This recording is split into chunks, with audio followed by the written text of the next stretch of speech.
Godson Public School, Number 6, Surapet Main Road, Thirumal Nagar, Chennai 600099, Tamil Nadu.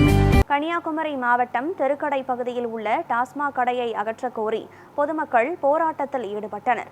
தெருக்கடை பகுதியில் தேவாலயங்கள், கோயில்கள், பள்ளிகள் மற்றும் பொதுமக்களுக்கு இடையூறாக உள்ள டாஸ்மாக் கடையை அகற்ற வேண்டும் என அப்பகுதி மக்கள் பல ஆண்டுகளாக கோரிக்கை விடுத்து வருகின்றனர்.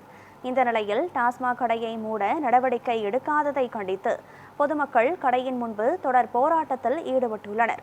குறுகலான சாலையில் செயல்படும் இந்த கடையால் போக்குவரத்து நெரிசல், விபத்துகள் மற்றும் பெண்கள், மாணவர்களுக்கு இடையூறு ஏற்படுவதாக குற்றம் சாட்டிய மக்கள் கடையை நிரந்தரமாக மூடப்படும் வரை போராட்டம் தொடரும் என தெரிவித்துள்ளனர்.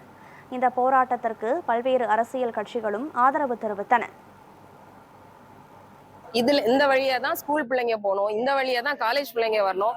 அந்த கொஞ்சம் ஒரு 100 அடிக்கு பக்கத்துலதான் பஸ் ஸ்டாப் இருக்குது. ஸோ எல்லாருமே பொதுமக்கள் எல்லாருமே ஒரு ரெகுலரா யூஸ் பண்ற ரோடு தான் இந்த ரோடு. அப்போ இந்த டாஸ்மாக் வந்த பிறகு எங்களுக்கு நடமாடுறதே ரொம்ப கஷ்டம். முக்கியமா பாதிக்கப்படுறது பிள்ளைங்களும் பெண்களும் தான். நாங்க எல்லாரையும் இடிச்சுட்டு தான் போயாகணும். இந்த ரோட்ல நாங்க நடக்கணும். ரெண்டாவது பாட்டில் உடைக்கிறது. இங்க இருந்து அங்க வரைக்கும் பாத்தீங்கன்னா பாட்டில் உடைக்கிறது. கொஞ்சம் எந்த இடத்துலயாவது ஸ்பேஸ் இருந்ததுன்னா உடனே பைக்கை வைக்கிறது, அந்த பைக்கை மாத்த சொன்னா அதுக்கு வேண்டி தகராறு பண்றது, பைக்கை லாக் பண்ணிட்டு வேற போயிருவாங்க. அப்ப எப்படி நாங்க எங்க வீட்டுகளுக்குள்ளே எங்க வண்டியை கொண்டு போக முடியும்?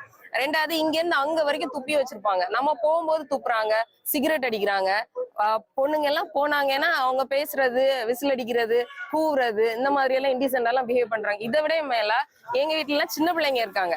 அங்க சண்டை போடும்போது அரைகுறை ட்ரெஸ்ல நிக்கிறாங்க, ட்ரெஸ்ஸை கலத்தி போடுறாங்க, உருள்றாங்க. என்ன யாரு சொன்னாலும் கேட்கறது இல்ல, நடு ரோட்ல புரண்டு சண்டை போடுறாங்க. ஈவன் இந்த கொஞ்சம் போனீங்கன்னா இன்னும் ஒரு 100 அடிக்கு முன்னாடி ஒரு ஸ்ட்ரீட் மாதிரி போகுது. அந்த ஸ்ட்ரீட் எல்லாம் போனா இதை விட மோசமா இருக்கும். பாட்டில் குடிச்சிட்டு போடுறது, பிளாஸ்டிக் கப்பு எல்லாமே அங்க ஈவினிங் தாண்டிட்டீங்கன்னா அந்த ஏரியா ஃபுல்லாவே இந்த மாதிரிப்பட்ட ஆட்கள தான் இருப்பாங்க.